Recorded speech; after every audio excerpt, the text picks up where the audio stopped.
வெட்டக்கூடாது.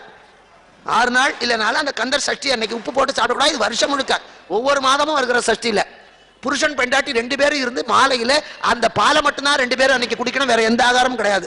அந்த சங்க யாராவது ஒரு குழந்தைக்கு கொடுத்துட்றோம், கொண்டு வந்து விடுவான் ஜாதி பார்க்காம. யாராவது ஒரு குழந்தை வீட்டுக்கு வரும். 11 சங்கு கொடுத்துட்டோம், 12வது சங்குக்கு ஆள் இல்லை. யாராவது வீட்டில் குழந்தை பிறந்தோ தேடி தேடி கொடுத்தோம், 12வதுக்கு ஆள் இல்லை. என்னடா பண்றதுன்னு நீ காலையில இருந்து யோசனை பண்ணிட்டு இருக்கோம். யாரோ ஒரு பொண்ணு அந்த இன்னொரு வீட்டில் குடியிருந்தாங்க. அவங்க வீட்டுக்கு அவங்க அண்ணா குழந்தைய எடுத்துட்டு வந்தா. அதுக்கு ஒரு வயசு இருக்கும். நம்ம காலையில இருந்து பேசிட்டு அந்த குழந்தை கத்துன்னு கத்துது. டம்ளர்ல பால் கொடுத்தாலும் குடிக்க மாட்டேங்குது, ஃபீடிங் பாட்டிலும் குடிக்க மாட்டேங்குது. ஏமானா அவன் சங்குல கொடுத்தா தான் குடிப்பான்.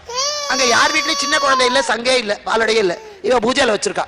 அந்த 12வது சங்கை யாருக்கு கொடுக்கறது நாங்க தவிச்சுக்கிட்டு இருந்த போது முன்ன பின்ன தெரியாத யாரோ ஒரு குழந்தைய அனுப்பி அது சங்கத்தவரை குடிக்காதுன்னு வச்சு இந்த சங்கம் எடுத்து கொடுத்தோம். அது குடிச்சிட்டு கொண்டு போச்சு. அதுல அவளுக்கு 90 நாள் தாங்காத கருப்பையில ஆணொன்னு பெண்ணொன்னு அடைச்சு ரெட்ட